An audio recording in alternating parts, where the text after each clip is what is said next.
मित्रों, आपने भी देखा या फिर महसूस किया होगा कि आपके आसपास धर्म, कर्म और पूजा पाठ में लीन रहने वाले लोगों की जिंदगी खुशहाल नहीं होती, जबकि दुष्ट और अधर्मी लोगों की जिंदगी खुशहाल होती है। और ये सब देखकर आपके भी मन में कभी ना कभी सवाल उठता होगा कि आखिर अच्छे लोगों के साथ बुरा ही क्यों होता है। परंतु आज के अधिकतर जनमानस इस रहस्य के बारे में नहीं जानते, जिसका सबसे बड़ा कारण है कि वे धर्म ग्रंथों को सही से पढ़ते नहीं हैं या फिर उसमें लिखी बातों पर विश्वास नहीं करते।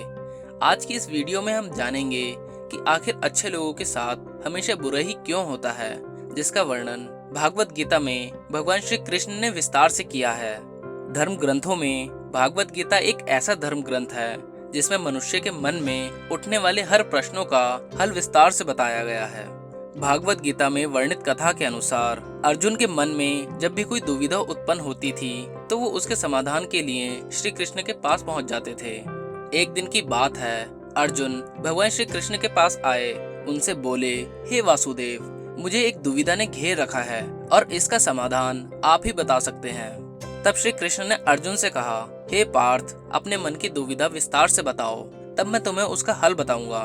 तब अर्जुन बोले, हे वासुदेव, कृपया करके मुझे ये बताएं कि अच्छे लोगों के साथ हमेशा बुरा ही क्यों होता है, जबकि बुरे लोग हमेशा खुशहाल दिखते हैं। अर्जुन के मुख से ऐसी बात सुनकर श्री कृष्ण मुस्कुराते हुए बोले, हे पार्थ, मनुष्य जैसा दिखता है या फिर महसूस करता है, वास्तव में वैसा नहीं होता, बल्कि अज्ञानतावश वह सच्चाई को समझ नहीं पाता।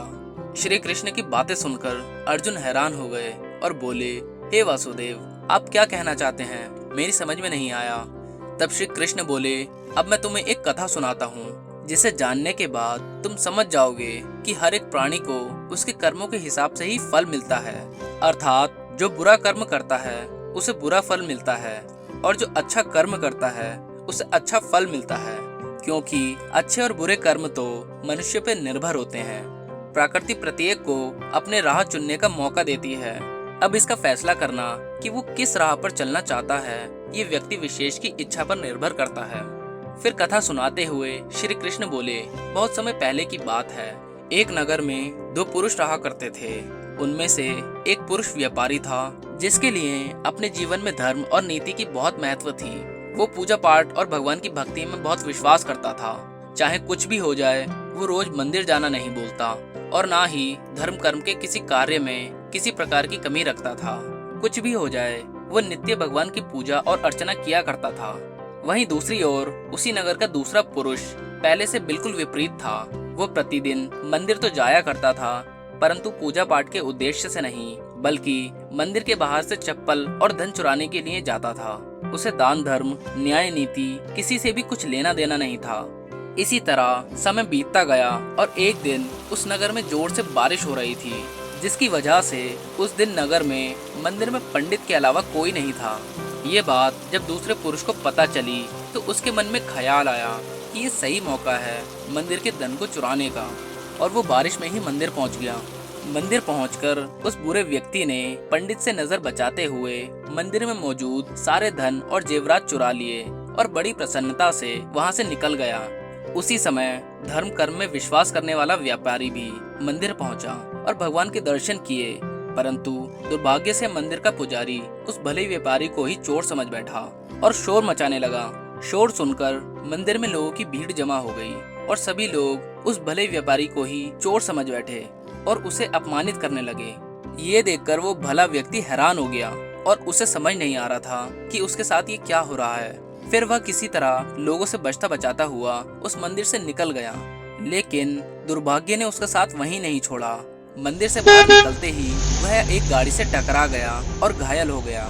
फिर वो व्यापारी लंगड़ाते हुए घर को जाने लगा।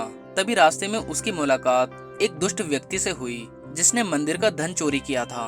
वो झूमता नाचता हुआ जोर जोर से बोलता हुआ जा रहा था कि आज तो मेरी किस्मत ही चमक गई, एक साथ वो भी इतना सारा धन मिल गया। जब व्यापारी ने उस दुष्ट आदमी की बात सुनी तो उसे बहुत हैरानी हुई और क्रोधित हो उठा। उसने अपने घर जाते ही भगवान की सारी फोटो निकालकर फेंक दी और भगवान से नाराज होते हुए अपना जीवन व्यतीत करने लगा। कुछ समय पश्चात दोनों ही व्यक्तियों की मृत्यु हो गई और दोनों यमराज की सभा में पहुंचे।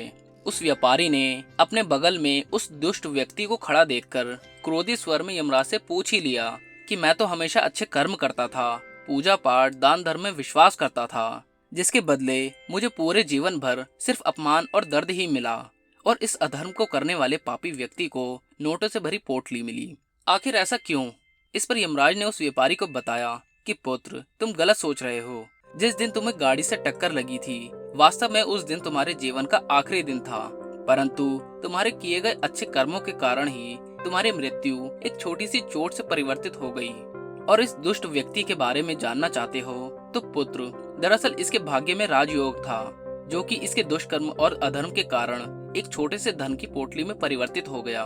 श्री कृष्ण अर्जुन को ये कथा सुनाने के बाद कहते हैं कि पार्थ, क्या तुम्हें अब तुम्हारे प्रश्नों का उत्तर मिल गया? ऐसा सोचना कि भगवान लोगों के अच्छे कर्मों को नजरअंदाज करता है, ये बिल्कुल भी सत्य नहीं है। भगवान हमें क्या किस रूप से देता है ये मनुष्य की समझ में नहीं आता, लेकिन अगर आप अच्छे कर्म करते हैं तो भगवान की कृपा सदैव आप पर बनी रहती है।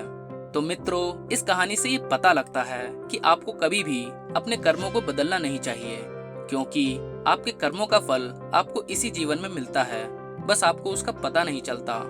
इसलिए मित्रों, मनुष्यों को हमेशा अपने जीवन में अच्छे कर्म करते रहने चाहिए, क्योंकि श्री कृष्ण ने ही गीता में बताया है कि किसी के द्वारा किया गया कर्म बेकार नहीं जाता, भले ही कर्म अच्छा हो या फिर बुरा। तो मित्रों, आशा करता हूँ कि आप भी आज से इस कथा का अनुसरण करेंगे। फिलहाल आज की ये कथा यही समाप्त होती है।